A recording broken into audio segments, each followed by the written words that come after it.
for example, the stronger ones, we were stretching them. So not only were they reading the days of the week, they were actually forming sentences. So, for example, on Monday I attend ESOL classes. On Tuesdays I go swimming. So it's kind of stretching them as well and forming sentences using those words they're familiar with.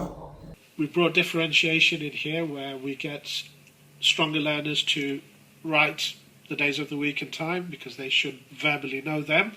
Weaker learners, we might give them an extra handout, get them to cut up, put them in order, just to recap that they know what they're doing with that. That leads us on to looking at the actual posters, which is what this particular activity is based around. It's based around various different activities in the community. Yeah, there's 4 different.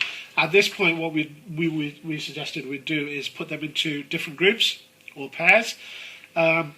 We could do one of two things. We could put stronger learners together and expect them to come back with a lot of feedback, or we could put a strong learner in a mixed group where they support the slightly weaker learners. So we agreed that we'd go with one strong learner in each group. Otherwise, we can use volunteers at this point if we have got stronger learners and weaker learners. So weaker learners would get the support of the volunteers. Yeah. The following week is actually tell them to go out into the community, into different communities, and actually find posters with different activities or similar activities. Bring them in, and then go through the same thing using those real life. Our differentiation would be, certainly for the flashcard activity and the times activity, buddying up stronger and weaker students, allowing stronger students to practice spelling, so building on their literacy skills there. Would you do different kinds of groupings? You mentioned pairs and then you said group work. You can change it because you can, whether or not you're working on a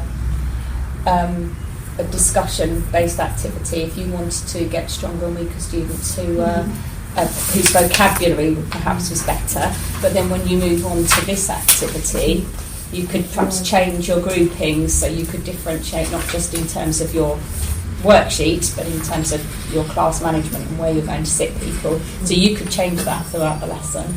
I tend to not put a strong and a weak learner together. Right. Because I found that the strong learners overpower the weak learners and the weak learners don't learn.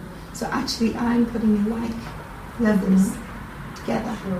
So how would we differentiate? For the days, we would use something like Google Translate to tell them to put the day in their own language or in English and then translate it to Urdu, Punjabi, Swahili, whatever it may be.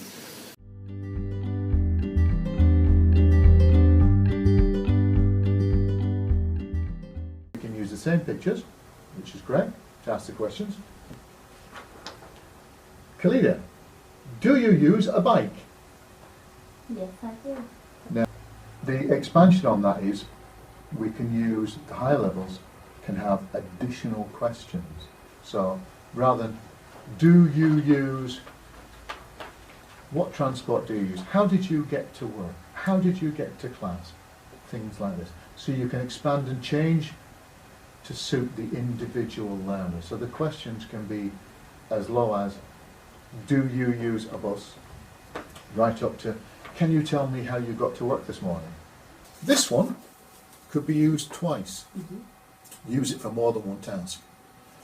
You can use it for the higher level learners to write the words, transfer them across. You can actually even use it similar to this one. Take the word, move it to the picture. And the other way you can use it was in a vowel fill. So we're using the resources in, maybe not the way they're supposed to be used, but we're using it in multiple uses. I notice you've got the folded bit at the bottom. Yeah, the folded bit at the bottom is maybe your highest level learners. Try to get them to do it without the words there.